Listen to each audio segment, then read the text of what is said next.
Hey, it's been a long time. I've got a video to share. It's got some cool drawing of a tower for Heroes of Harwurzel, and I talk about collaboration in VR. Let's get to it.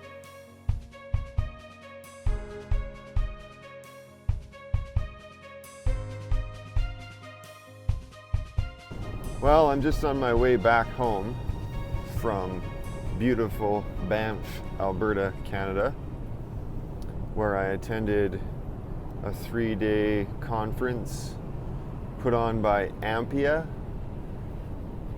and titled Story Summit. The conference was great. It's a film conference, so a lot of filmmakers there talking about creating film and storytelling in film. I wanted to go there because as a studio, Pulp Studios, the business that I run with my business partner Kelly Mellings, we do a lot of animation work, 2D animation. We've done projects that integrate with film where we are animating over top of film for title sequences. We've done some supers and credits and things of that nature, and also just some animations that tie into, I guess, data visualization or information being communicated during a video. So I wanted to go because as a studio we should be starting to try and reach out to for opportunities in film, because I think that's a natural progression for our studio. And as a studio, we've, my business partner and I have talked about pursuing opportunities like that. So I went. Also wanted to go because a lot of the topics that were being discussed by keynote speakers and by presenters related to virtual reality, mixed reality, and augmented reality. And I feel as though I want to start exploring those mediums, both as a studio and just personally interested in what do those mediums offer in a way of storytelling. What can I do with that medium? So it's very interesting. I learned a lot, and my mind is a little bit tired just from all the meeting people and talking and just all the information. It's a common sort of like conference jet lag in a way. But the conference was, as I said, in Banff, so I'm just on my way back home commuting. It's about a 4-hour drive. So I apologize for the sound quality if it's a little bit, you can hear the road noise. But this is obviously going to be a little bit casual. It's dark out. I don't have my notes in front of me, of course, because I'm driving. But there are some things that I wanted to share. So I've included in this video, I guess, just as a means of something visual for you, as an accompaniment, a video of some of the concept art that we've been putting together for our graphic novel, Heroes of Harwurzel. And this conference has had me thinking more about that property again, and also translating some of the information that was provided at the conference in relationship to the creation of a graphic novel or illustrated media. Obviously, a majority of what I deal with on a day-to-day basis is illustrated or animated, not necessarily related to film. But as in everything, it's just a storytelling medium. And as a creator of media, and I am a storyteller, and I think over the past couple of years I've become more aware of that fact that I'm not an illustrator, I'm not a painter, I'm not a graphic designer, I'm not attaching myself to any of those disciplines as a label of my career or what I do, because I've realized that I enjoy all those mediums, and I produce communication pieces in all those mediums. I consider myself a storyteller, and so exploring the medium of film will offer me opportunities to tell stories in different ways.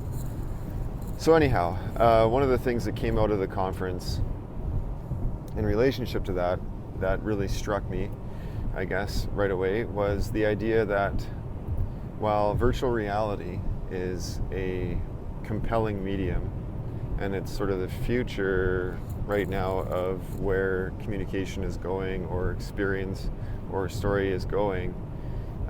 It may not necessarily be the right thing for what you're producing as a visual storyteller.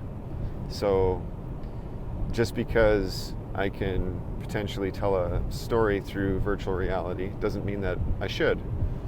Now, obviously creating something in virtual reality will garner some attention just by the nature of it being on the medium, on the platform. It's such a small industry right now, the virtual reality industry. The largest sort of holdings in it at the moment are on platforms like PSVR, which really only has like 3 million users installed. And then some of the media, or some of the hardware attached to the idea of virtual reality is sort of cost prohibitive still. You need a very expensive computer to run it. The headsets themselves are, exorbitantly expensive. But there are advances through Google and what's the other one? I forget right now. But basically there are less expensive alternatives that are being produced and being utilized.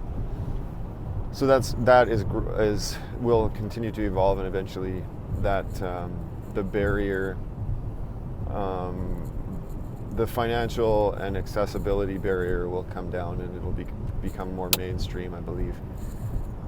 But that said, I'm not necessarily convinced yet that it will become a staple method of storytelling. But I think in everything that I saw this weekend and everything that I've been exposed to thus far, I see it being a very powerful tool for communicating ideas, creating understanding across cultural differences, or communicating to somebody something that you feel is very important in a way that is very impactful on them. One of the things that was talked about through the weekend was empathy, and how virtual reality can really impact viewer empathy, because you're in a space and you're interacting visually in a way that does really sort of extend your reality. I had the opportunity to try out a few of the virtual reality headsets there, and was actually quite taken aback at how immersed I felt in the space that I was, inside in the headset. I've never used it before. I kind of imagined myself feeling very disconnected from the media just because I'm wearing this headset and stuff, but it's actually very immersive. So I could see how certain experiences could really impact a person's viewpoints, opinions, emotions, whatever you want to do. There was also, in that conversation, in that respect, there was a lot of conversation around ethics. So ethics with the medium and producing material that is ethical, which I totally understand. And also there's that ongoing conversation about whether or not children should have access to VR, or if people should produce material for VR. So anyway, that's sort of some of the stuff that I pulled away from that in relationship to virtual reality. Now, there was also some interesting conversations around distribution, specifically distribution in relationship to film. So they were talking about ways in which you can get your content out there. And there's a lot of ways through film that you can do that, whether it's YouTube, Hulu, Netflix, Facebook video. Facebook and Google are starting to, for a long time now, you can get 360 video online, where you can watch videos, and if you drag your mouse around, it's like you're looking around. You can also put a headset on and do that. But that got me thinking about our own property at Pulp Studios Inc. that we're working on, so the graphic novel that we're working on, and just sort of contemplating ways to promote it and ways to distribute it. I think in relationship to to that property, it could potentially be multi-platform. So it's envisioned as a graphic novel. So it would be in print initially, but then we do hope to eventually potentially pitch it or whatever to networks and things like that. And I think they're just the knowledge that I gained through not the knowledge, but even just the insights that I gained into the different areas that you can distribute stuff were valuable. And it got me thinking about, your projects. So whoever's listening to this, if you're listening to it, what are your distribution channels that you're going to use to get your product out there? If you're writing a comic book, creating a comic book, what are you going to do with that comic book? Are you going to pitch it to Image Comics in hopes that they pick it up and publish it through them? Are you going to write it and put it up as a webcomic first? One of the things that I think came out of the talks for me this weekend as well, just kind of reiterated, I guess, for me, being that film is such a robust process. There's so many people involved. It's a massive undertaking to make even a short film of any quality. It's a large ask, and it's expensive and time consuming. Excuse me. So what they're saying is that, if you have an idea for a project, let's say you're a writer. Pardon me, I just ate a little while ago. But let's say you're a writer and you've got an idea for a project. So are you going to write the piece and then try to produce it, so find all the funding and then direct it and shoot it and do all those parts? Are you really going to do that? Because if you are, that's really, really going to be very, very difficult in relationship to video or film. It needs to be very collaborative if you're doing something that, on a traditional sense with film. Now, if you're just going to go out and shoot some stuff and cut it quick in Adobe Premiere or whatever and throw it up on Vimeo, well, that's another thing. If you're just experimenting with film, but if you want to create something that's narrative, that requires locations and et cetera, et cetera, et cetera, directors, cast, sound, lighting, all those things, editing, that's huge. It's even to create a minute of film, that's a massive undertaking. And that in relationship to creating a comic book or a story in print, it can be a more isolated or solitary process because you're not, you don't require the involvement of as many people. However, perhaps you should involve more people. I think that if you're a young creator or a new creator who's unpublished, or you're just throwing together some, a story that you've really wanted to do, you don't need to wear every hat. So find somebody to edit your script, for example. Find somebody who can help you with marketing or connect you with people who can potentially put you in front of the right people to get your book out there. Work with another artist potentially. If you're an illustrator and you've written a story, maybe you don't draw this story. Maybe you get someone to collaborate with you on it, or maybe you do the line work and you hire a colorist. I think there's a lot of, and I think these thoughts for me tie back into things that Jake Parker has said. And you've probably seen his videos, but having a finished product, something that's finished but not perfect, and if you've got something that's a larger scale piece, maybe you need to collaborate to get that thing done quicker, and maybe those collaborations can help you accomplish those tasks quicker. I'm not saying you can't, do something totally in solid, like as an island. A lot of people do, and they can, and that can be great. But I'm also coming around to the idea that maybe that's not the best for me personally. It could be potentially my age, as turning 40 soon, and just finding that creative endeavors are becoming more challenging from just a physical and time perspective with family and everything else that's going on in my life. But anyway, that's a thought that I had. And also, do you have like a giant epic story in mind? Maybe start small. Maybe do like a small little a short story from that world, like a 5-page comic or a 3-page comic, something quick that you can call finished, that could be part of the larger story, or something that you just put out there as a teaser for the world that you're building. And these can be little stepping stones, and also just like almost proof of concepts for what you're trying to create. Biting off those small project chunks can be really great for building motivation, and also just learning the process. I think that was something that came through this experience, just realizing how large film is and how complex the VR side of things can be. I came away with some ideas about how, as a studio, we could potentially do some small projects in animation, in relationship to animation, to create some virtual reality experimentation that allows us to learn about it, and also come away with a really small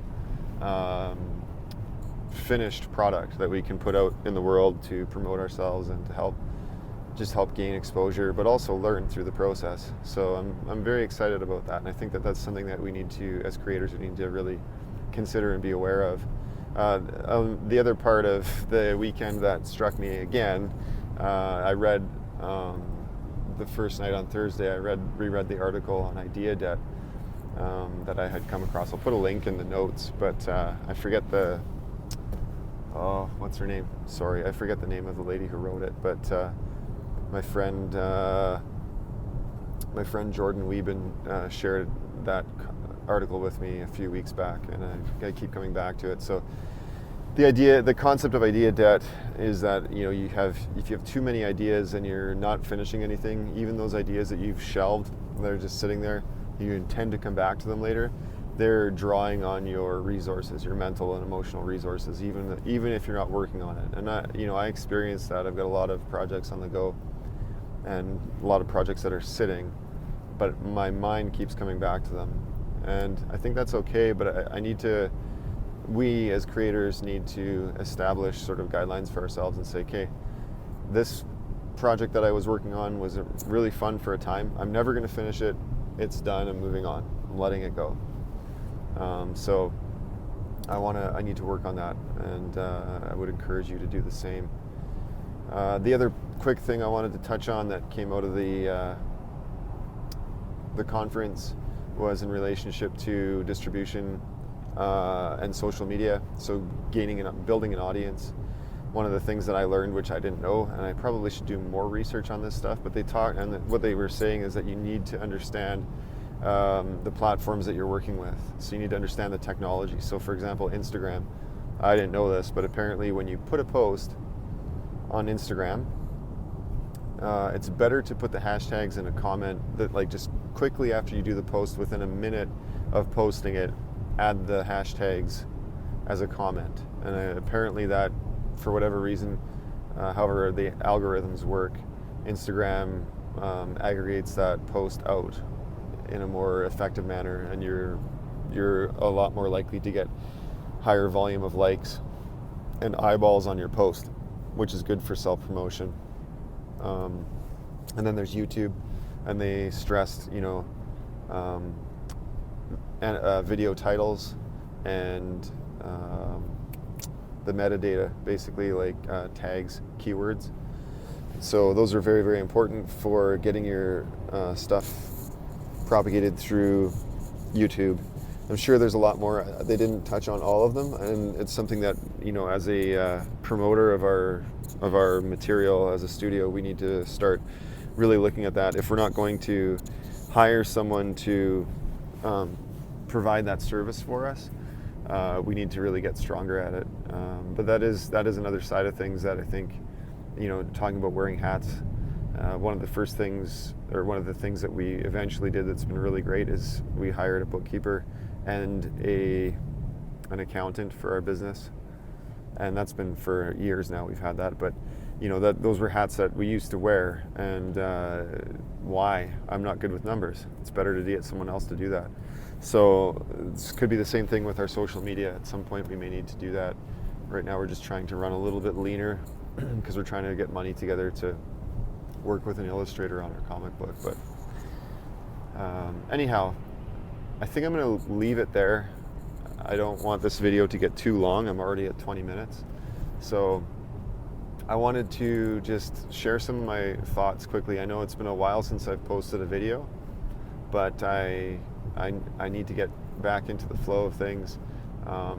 Conference was exciting and inspirational, and I'm really looking forward to playing around in the medium and starting to explore some stuff there. In regards to failing towards success, I am still working on children's books. Right now I've switched my focus again, but I've just decided that I need to complete something. So I'm working specifically on our 1984 Shelter, because that story is the furthest along in all of my stories that I have in terms of scripting. I made another change recently to the middle of the story, which I think has got it in a really, really strong place. I'll maybe do a video about that in a little while here. Maybe I can share some more once I get some more finished art up. Maybe I'll shoot myself creating a piece and share that, do a process video on it. But anyway, so I'm working on that with the children on the children's book side, and then Kelly and I are still working on Brow's Quest on Heroes of Harwurzel. We've just got to polish the script and finish off the concept art, which we've done tremendous progress on. And then hopefully we'll be able to find an artist here. We can build out the prologue storyline as a 24-page book, and that'll be hopefully ready here in the summer. But we'll see. We got to get some ducks in a row. We got to find someone to collaborate with, and hopefully that process bears fruit. So until next time, thank you very much for listening. If you've hung in there for the 22 minutes that I've been blathering on, I really appreciate it. This is something that I am still committed to doing these videos, and it is something that I need to be more disciplined in. If there's any content or any information you would like me to talk on specifically, please email me or just put a comment below this video. I'll be asking for that on Instagram, etc. as well. And I wish you all the best and many blessings, and thank you so much for checking in. All right, till next time, be good to each other.